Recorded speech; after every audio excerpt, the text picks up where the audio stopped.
This week's astrology shows it is time to move on. It is time to let go. And we're finally moving into a new chapter and ending a chapter that has been going on all of this summer. The reason why is Venus is finally leaving shadow this week, as well as it will be ingressing into Virgo. Venus has been in the sign of Leo since May of this year. As well, we have Mars conjoining the South Node. This is the biggest transit, but not the biggest transit, but for me personally, I've been really having my eye on this transit, and I think it's going to be a really, really big deal. So let's go ahead and talk about it. So we're starting Monday off with the moon making a conjunction to Uranus, and then it will square Venus, and it will then trine Mercury. So Monday has quite a little bit of a shakeup here just with the lunar transits. Of course, as the moon conjoins Uranus, this could lead into some sort of innovation, some sort of, breakthrough moment. However, I've been seeing it as much more unstable, like, where you want things to be comfortable and you want things to be secure. The moon conjoining Uranus doesn't always allow that. So have some breathing room on Monday in terms of things not going exactly according to plan and things being a little bit unstable. But that can, if you have room for that, that will allow for some sort of innovative solution towards the problem. The moon will then make a square to Venus. And the hard part about this too is Venus is still in Leo, and although she's still in shadow and she's going to be moving, she's still in shadow at this point.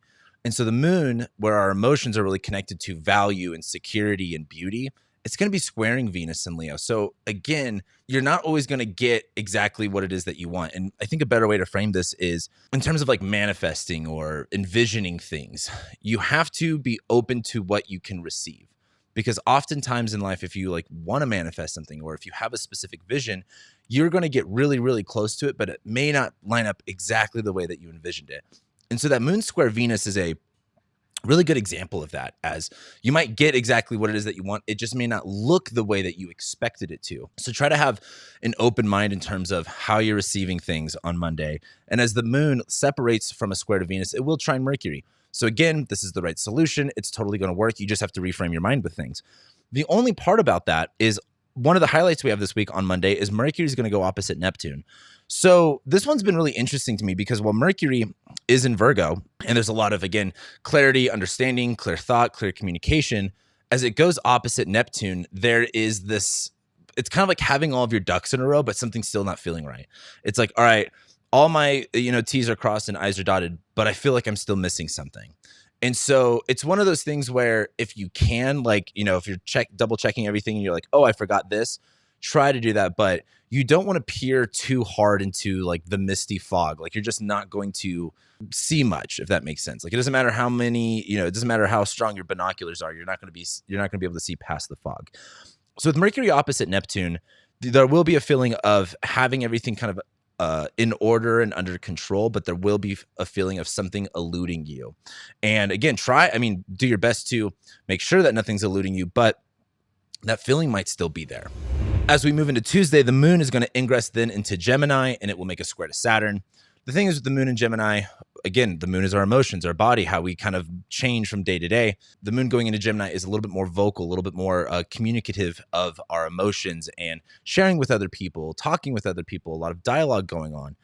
But the moon will make a square to Saturn. And if you've been watching me for a few months, then I've talked at least a dozen times, maybe not a dozen, but quite a bit of times of the moon making aspects to the Saturn and Pisces. The difference with the moon and Gemini squaring Saturn and Pisces is like, you might have heard something online. You might have, heard something, passing by, some sort of information that you want to communicate. But as it squares Saturn, you realize you don't really fully understand it. And that's okay. That's not really a bad thing. But the way I look at the moon and Gemini making a square to Saturn and Pisces is like, while there is some communication happening, while you might be sharing information, there might be a part of you that's like, I don't actually understand this concept or understand it enough to fully, communicate it effectively. And you could look at that too as like on an emotional spectrum. It's kind of like, hey, I'm communicating my emotions, but maybe I don't really understand where they're coming from. Maybe I don't really understand why it is I'm feeling this way, even though you are trying to express it. So there is some kind of like feeling weird about expressing emotions during this time, or at least communicating. There's like some sort of like, wall or barrier that's gonna not allow you to really get all of it out. But the other highlight that we have this week is on Tuesday, Mercury is going to be making a trine to Pluto. So again, you guys have heard my opinions all the time about these outer planet aspects. I think trines are nice, of course, dependent on the planet that it is. But while Mercury is in Virgo and it is in its domicile, it is exalted, making that trine to Pluto is going to symbolize some sort of an empowerment, some sort of a, hey, it's kind of like, when you got all of your, not all of your eggs are in one basket. You have organized your life in a way that you feel like you have some sort of semblance of control, that you have some sort of semblance of power. And Mercury trining Pluto, I think, is just tapping into like, hey, how good does it feel to have things organized? How good does it feel to have everything very clearly laid out in black and white? Same thing with communication. There's a lot of power in communication on Tuesday. There's a lot of power in being able to articulate your words correctly here on Tuesday. And so I think Mercury trining Pluto is just the more logical, more rational parts of our minds being connected more to power and a positive influence. Now, of course, there's certain circumstances where power is not going to always be your best friend, but this is a trine. So at the very minimum, it is going to be working for you. And so I would just kind of tap into that. Like, don't be afraid to express things. Don't be afraid to learn things either. Sure, the moon's going to be making a square to Saturn. So there's going to be some realization of like, hey, what is real and what's not real, or how much you know or don't know. But Mercury trining Pluto is at least the communication and the understanding part of it does have some sort of empowerment effect. And then we get to Wednesday. And this is what I was talking about. On Wednesday, the moon will make a trine to Mars. It will sextile Venus and then square Neptune. But the other two highlights that we have are Mars conjoins the South Node and Mercury ingresses into Libra. These are two both really big deals, and I think it's interesting how they happen at the same time. The reason being is while the moon's in Gemini and we're expressive, right, it will be making a trine to Mars. So there's some sort of like when Mars is in Libra and we are looking at, aggression and fights and conflicts, but of course Mars is in Libra, it's in detriment. So it's not about fighting. It's about like trying to make some peace and not trying to be combative. The moon in Gemini trining Mars creates a circumstance or an atmosphere or an environment in where it's like the ability to communicate on terms of peace is a lot easier. And it sextiles Venus. So there is some sort of like, hey, I have the power to just flip the table here and get extremely upset, but I'm going to do my best to like remain integrity and remain cool and calm and work all of this out. The only issue is by the end of the day on Wednesday, the moon makes a square to Neptune, where it's kind of like if you ever get in a fight or an argument and then you think about it and then you're like, oh man, I should have said this, or what did they say exactly? And, like trying to just replay the things in your head. And it's kind of like you might contort what you said versus what they said afterwards. But the moon doesn't square Neptune till later on in the evening. And I think that's important because while the moon's making that trine to Mars and sextiling Venus is when Mars conjoins the South Node. I have been a fan of Mars South Node conjunctions. Idealistically, probably like on paper for a while, but November of 2021, we had a Mars in Sagittarius conjunction with the South Node in Sagittarius, and I absolutely loved it. Why I like that energy is because it's a double whammy. Mars rules separation and cutting and severing, and it does rule inflammation and fights and conflicts. But the South Node has really similar qualities. The South Node is this drain. It's this release. It's kind of holding you down. And sometimes the South Node can bring things into your life. Typically, it's like temporary. The nodes are a little funky with that. But you get a transit that symbolizes some sort of separation or cutting from something that is draining or exhausting. And it's Mars in detriment here. It's not like you are feeling empowered and emboldened to make this cutoff. It is, I don't have a choice but to cut this off. I've been, for whatever reason, don't ask me why, I've been wanting to do more research on like Civil War amputation. And what's interesting about that is like back then, if you got shot in the leg, it's like, we're cutting it off. There's no other way around it. And that's how I look at the Mars like South Node conjunction is like, this wound is infected. You will die. Like, do you want to just cut off this leg, or would you rather die with the whole body? And even though you don't really need to do that, the Mars South Node conjunction is you don't want to cut off your leg. This is not the circumstance in which I don't think there is a good circumstance to cut off your leg, but it's like Mars in detriment. It's like, hey, it's also Mars in detriment. You don't get anesthesia. You're just going to get a towel in your mouth and they're going to take a bone saw and cut your leg in half essentially. And you're going to just deal with the pain. That's very similar to this in my opinion. And so I look at this Mars South Node conjunction as there's been an imbalance. There has been things that have felt, especially if like you're an Aries rising or you're ruled by Mars, your planet is not doing well. You are having to do things in a situation or a context in which you are not empowered or you are not energized. And this Mars South Node conjunction is just kind of like, hey, maybe this isn't fair. Hey, maybe this isn't in balance, and it's time to separate things. It's time to cut things off. Now, the other highlight on Wednesday is Mercury ingresses into Libra. and this is what I think is important about it, is while Mars has been in Libra and we have felt this unbalance, we have felt things being, out of flux, and the Mars conjoining the South Node is like, all right, I need to do what it takes to at least, not have the scales tip one way, maybe tip them the other way. But as Mercury enters Libra, Mercury is again about irrational, and I mean, Mercury's been in Virgo for quite a while now. Mercury finally gets to move into a new sign. Mercury is about our thoughts, the way that we communicate, the way that we think and plan and organize. And it's now in Libra, the sign of relationships, the sign of balance, the sign of fairness, justice, beauty, connecting and relating with people.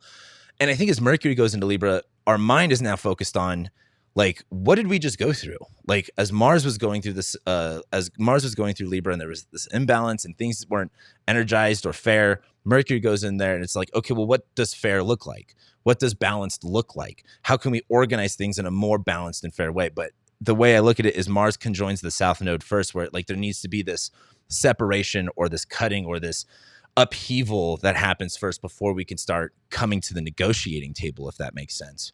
But this is kind of the bigger drain and the bigger release. And I think this is important for when we start talking about Saturday and Sunday. But let's start talking about Thursday. On Thursday, the moon will ingress into Cancer, and it will square Mercury, and it will trine Saturn. So this is a tough one. Now that everything's going into Libra and we are talking about balance and fairness and peace and everything, the moon going into Cancer is like, now our bodies and our emotions are much more sensitively connected to, again, like nutrition and being protected and feeling safe and secure. And the moon will make a square to Mercury. And in order for your needs to be met, there might that is a part of the negotiation process. The moon in Cancer is saying like, hey, these are my needs. But Mercury in Libra is saying like, okay, well, your needs may be at the cost to another person's needs. So how do we counterbalance this? So I think on Thursday, we might be feeling a little bit more sensitive, and we kind of want to just go into protection mindset and just kind of do everything for ourselves. But the moon squaring Mercury is like, okay, well, like, you have needs, but other people have needs. How is this going to be put more into a fair balance? And then the moon makes a trine to Saturn right after that.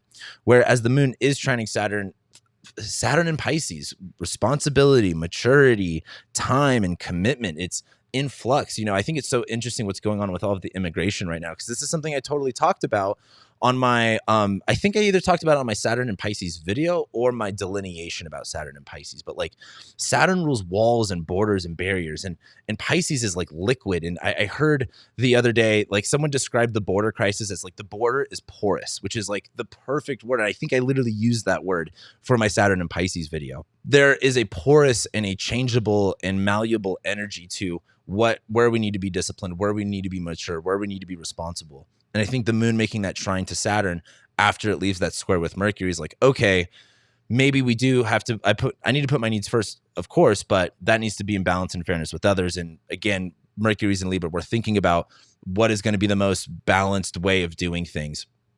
So after that gets brought into balance, and where some needs might need to be like put a little bit on the side for other needs first, the moon making that trine to Saturn is saying like, okay, I can change, I can adapt. Where my level of maturity and responsibility is at any given moment is in a state of flux. And I just think the moon making that trine to Saturn is connecting more with that, is as we learn more and more what it means to, be able to adapt and change with the times, that moon just making that aspect to Saturn, I think, helps fortify that.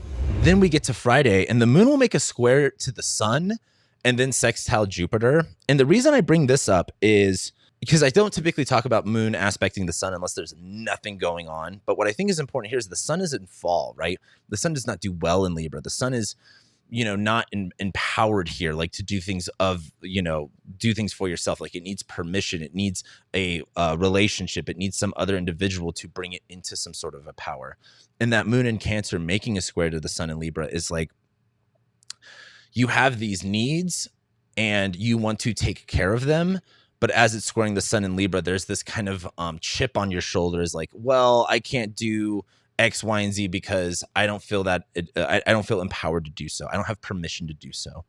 And so I just think the moon squaring, the sun is like, hey, you might be getting your needs even met, but you might have to do something for someone else first, or you might have to put yourself second, and someone else might have to be put first. And that might, again, put a chip on your shoulder, but I think you'll be okay, because right after that, the moon will make a sextile to Jupiter.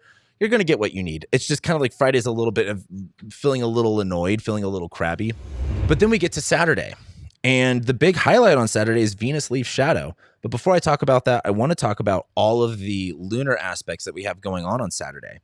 The moon is going to be making a sextile to Uranus. It will then trine Neptune. It will then square Mars and then ingress into Leo. So the moon making that sextile to Uranus is, again, finding innovative ways to, get what you need, feel some sort of protection, feel some sort of safety. Then the moon trines Neptune, where the moon trining Neptune, I think in this case, is kind of creative, where it's kind of like, if you've ever DIY'd a project or you've ever like upcycled something, you're like, oh, well, I can do this to anything. The moon trining Neptune allows for a space of creative envisioning, seeing different opportunities, and being able to have a vision and connect with it. My only issue is the moon then makes a square to Mars in Libra. And this one is tricky because the moon is in its domicile here, but Mars is in its detriment. So while the moon is squaring Mars, typically that's always going to be like emotional crabbiness, feeling upset, feeling frustrated. But Mars in Libra it can act like Mars in Aries, anger and aggression it's not just like, I don't want to say just justified, but those people know how to handle it better. Versus Mars in Libra, it's like you can get mad and angry, but you're not going to be able to channel that in the most positive way. And I think as the moon is in Cancer squaring Mars in Libra, there is this like feeling of like your needs not being met and feeling upset about it and trying to figure out what is the best situation to deal with here.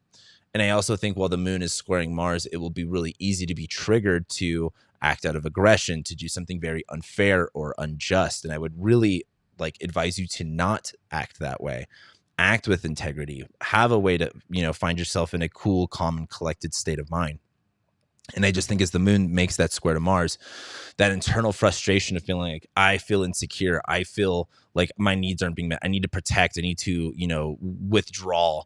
Squaring Mars in Libra is like, well, that may not be the opportunity that you get here. You might just have to take that. One way I almost look at it is like, when you see really public trials for like lawsuits or criminal, whether it's criminal or civil, and like really deep personal information gets brought into the conversation, like how embarrassing or how frustrating that might feel. And you might want to like shell yourself off, but you're just going to have to kind of deal with it. That's almost how I look at this. But then the moon ingresses into Leo. And there is this sense of, again, empowerment, feeling emboldened, feeling more confident after that. But again, the highlight on Saturday is Venus leaves shadow. So I want you to think about what has been going on since May. Again, look at what houses Venus rules in your chart. So look at Taurus and look at Libra. What houses do they rule? Because those are the houses that Venus, those are the areas of your life that Venus would have been having a major change around. Venus has been in Leo since May. It went into shadow in June, stationed retrograde in July, has been retrograde all of August, stationed direct in September, and then it's just been moving forward. And I've talked a lot about it. A lot of you watch my Venus in Leo, Venus retrograde in Leo video, so thank you if you have. But as Venus leaves shadow, this is kind of the coming out story. It's the I feel confident about what I want to pursue and why I want to pursue it. I know that I have XYZ desire, and it's Venus in Leo. I feel confident and I feel emboldened to go after it. Venus just leaving shadow, because here's the thing. Tomorrow on Sunday, when we're about to talk about, Venus ingresses into Virgo. It immediately goes into its sign of fall, and it doesn't do well there. And there's this like 5-minute window on Saturday where there's like a decision that's made that's like, this is what I want. I'm not any longer thinking about it or retracing my steps. I am now moving on to new territory about a specific desire, about a specific one.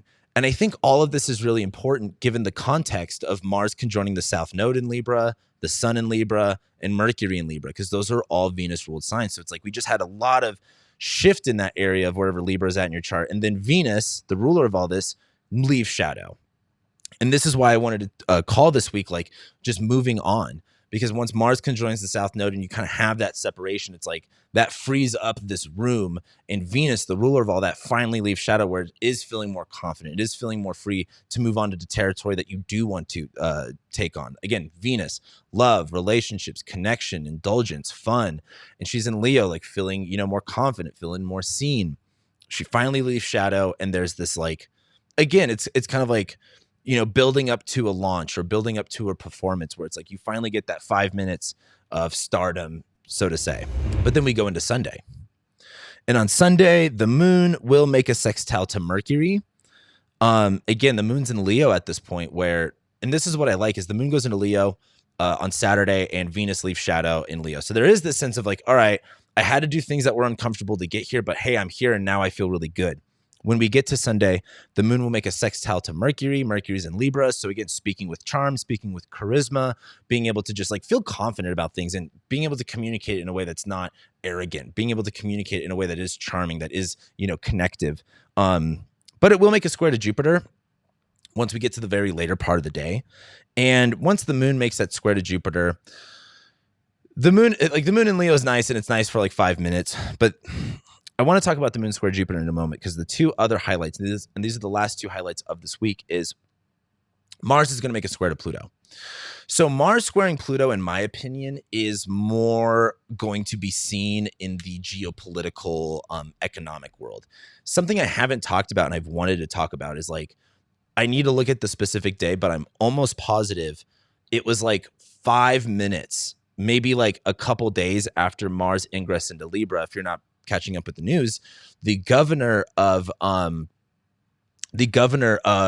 New Mexico pretty much banned guns for the most part, which is a very Mars in detriment in Libra. And she's like, we need to do it for the protection of the kids and safety. And regardless of how you feel about that, that's so Mars in detriment, like no more guns for you, essentially. And I'm kind of looking at that for this Mars square Pluto. But Mars in Libra squaring Pluto is this sort of weakness around power. Mars will be conjoining Pluto here pretty soon. Well, that's going to actually be at like the very beginning of next year. And that's soon in astrologer time. But Mars in Libra being this imbalance, not knowing who to listen to, it can't really act for itself. It must act in service or for others. There's more of a motivation for that. It makes the square to Pluto in Capricorn, where, again, Pluto's at the very last degrees of Capricorn. It's almost like every institution is completely corrupt, even though some people think it's not, which is mind-blowing. But Mars making that square to Pluto there's a huge tension there and a weakness to say, like, okay, we give up. Okay, like, that's too scary. I'm just going to go ahead and, do the thing I don't really want to do. And so on a personal level, it's one of those things of like, of course you shouldn't make disempowering decisions. Like in your own personal life, I think Mars and Libra squaring Pluto is going to feel like, someone has a gun to your head, even though they don't. It's going to feel like you don't have any other choice.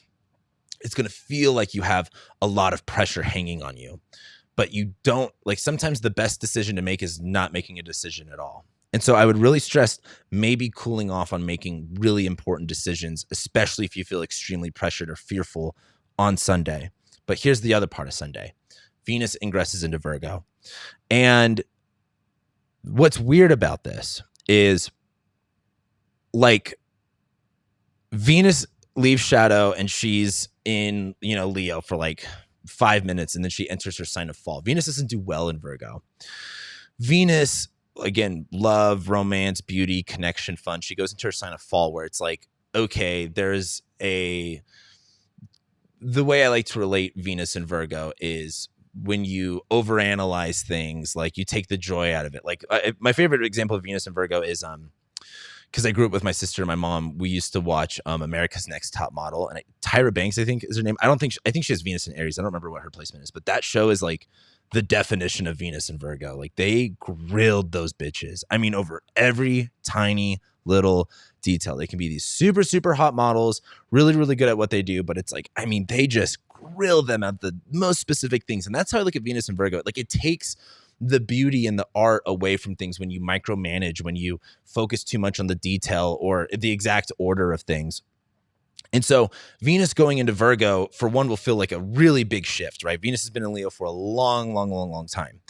But as Venus goes into Virgo, there is this uncomfortability with what we're doing. Like, again, it's like, all right, you have the confidence to make this choice and to move into this direction, but now you have to deal with the insecurity of being new, of being fresh, of being seen, of being witnessed. And so Venus just going into Virgo is just feeling really nitpicky about all these little things. And it's like, well, I can't enjoy this because this little tiny detail, or I can't have fun here because of this little tiny detail. And next week, we will have Venus go opposite Saturn, which will be a little bit more important for this transit. But I think as Venus goes into Virgo, it's like you are now moving on to something new. You are now focusing on, again, value and connection, fun and enjoyment in a new part of your life.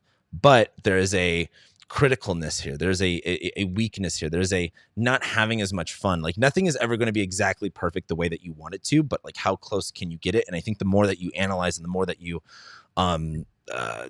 what's the word I'm looking for? Like pick apart, the less you'll actually enjoy it. And Venus in Virgo is good for like what I always think of with Venus and Virgo is like thrifting, like finding used and old clothes to make them better. Like that's what Venus and Virgo is good at. So it will be good at like trying to make things that are typically thrown away or not, Venusian, put them in a Venusian light. But what it's not good for is like taking all these Venus things and then just nitpicking them to death to make them perfect, because then it'll just make it worse. Like I also think of Venus and Virgo as like overplucked eyebrows. Like when you get really too deep into it and then like it's like you don't have any eyebrows. But that leads us to next week. Next week we get quite a bit more of a shift, a real vibe shift. And there's two reasons. One, next week we have the Venus-Saturn opposition that is going to be really heavy. Like it's like you're going to come out of the gate swinging and you are going to feel that pressure. But next week, Mars enters Scorpio.